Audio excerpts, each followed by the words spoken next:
Today we're going to be changing the battery on this Control4 Neeo Remote.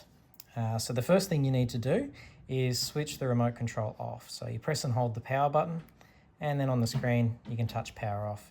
Obviously if the battery is completely dead, then you won't be able to do that step. You're going to need a suction cup, and starting at the bottom of the remote you want to get the suction cup stuck down on the back and then pull up, and the back plastic cover will start to come loose. You'll want to do this carefully just to make sure you don't break these clips off.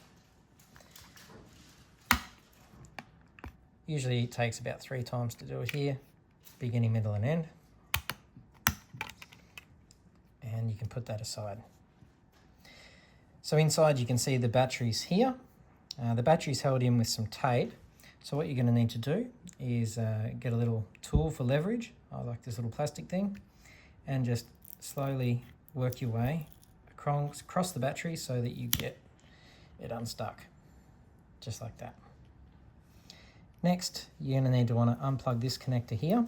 So if you just pull down on the battery, you'll get a little bit more length on the cable, and then you can pull it out with your fingers. This battery, make sure you dispose of it safely wherever you can for where you're based. The new battery, I've already put a little bit of double-sided tape on this side, so I'm just going to peel off the backing.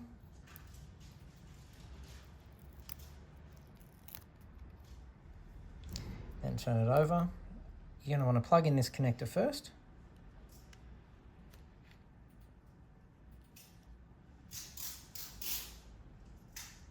If the connector's upside down, you'll just need to spin it around.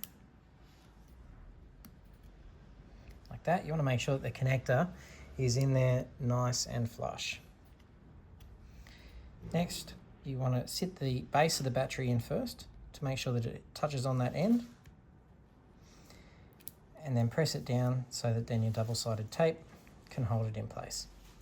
I like to hold it for a few seconds just to make sure it's not gonna come up.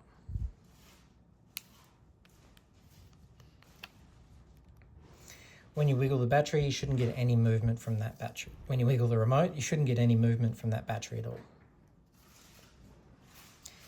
Then we just place the back cover back on.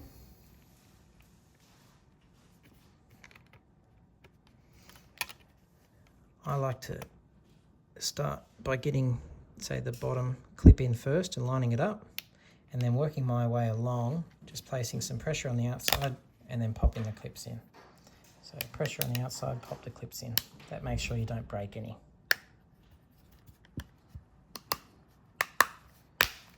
You want to get some nice good clicks out of it. And if everything's right, you shouldn't feel the battery moving around, and you should be able to press and hold the power button and the remote will turn back on. If you've got any questions, please let us know in the comments. These batteries, they're available for purchase on our website, and the link is in the description.